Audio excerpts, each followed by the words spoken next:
I've spent a couple of days moisturising the Henry Maxwell shoe that I stripped of black. Obviously this was the original sort of look, it was completely black. I've managed to strip away the black polish and the black colour and the black dye. And I've spent several days sort of just applying a bit of moisturiser, and the shoe's definitely brown now. Now I want to give the moisturiser a quick buff. I've got just got a brush here which is a little bit stained, so what I'm going to, it's just stained where I've been using it to sort of stir in the moisturiser. And I just want to, all I want to do is rub off the worst of it. It doesn't need to be a clean brush at this stage. It just needs to be quite dry. I don't want any damp moisturiser on the brush. So I'm just trying to dry the brush rather than clean it. Just a little bit of stain in there, that's fine. It's just a kitchen towel. And this has been applied every day for about 4 or 5 days. I've applied the moisturiser. I've not touched the soles yet, and I have actually done a little bit on the inside. So let's just give it a rub with the dry brush and see how it looks. Oops. And it's definitely brown. I'm absolutely thrilled, to be honest with you. Really, really, really happy. And just hoping there's some differences in tones in there, which I think with more moisturising and you know, when I finally apply the clear polish, we'll have different tones. I don't want it to be a solid colour. Bear in mind these are a vintage shoe, and I want them to still look very ancient. I just want them to look very cared for. And there's still a long way to go with this moisturising, and we'll probably be about 20% into the process of thoroughly hydrating these skins. But I just want to buff them up a little bit just to see how progress is going. And that I'm absolutely thrilled with. That's just a quick rub on the skin that's about 20% moisturised.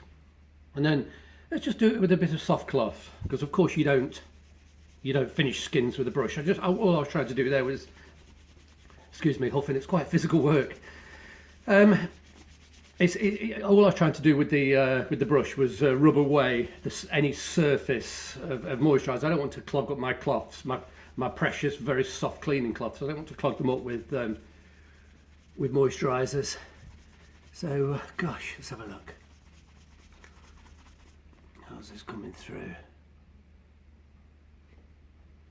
Yeah, it's really looking gorgeous. Let's just get the black. So it's really, the black's fantastic, but so is the brown.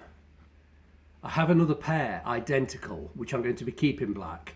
This one we're in slightly more, I won't say they're in good condition, but they need a little bit more work. So I'm stripping this one entirely and taking it to complete brown, like a gorgeous sort of rich antique brown.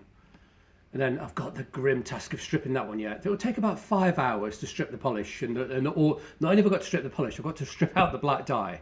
And black is no mean task, honestly. It's a dreadful job. It takes hours and hours and hours. But as you can see, we're starting to have some success. It does look gorgeous. Let me just turn off this LED light. Oop. Now then. No, the light's too poor. We're without the LED. Oop, there we go, it's back on again. But honestly, I couldn't be happy with how this has turned out. These just stunning.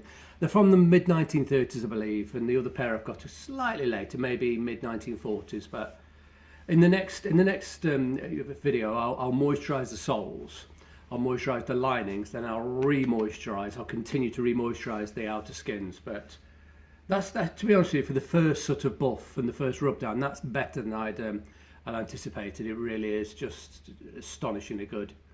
There's a slight flat spot there. I'm not sure. I think it must be the shape of the tree inside. I'll investigate that before I go any further. I don't want that being fixed into the skin. But I think it's probably just the shape of the tree. But I'll have a look at that. Wow, so pleased with these.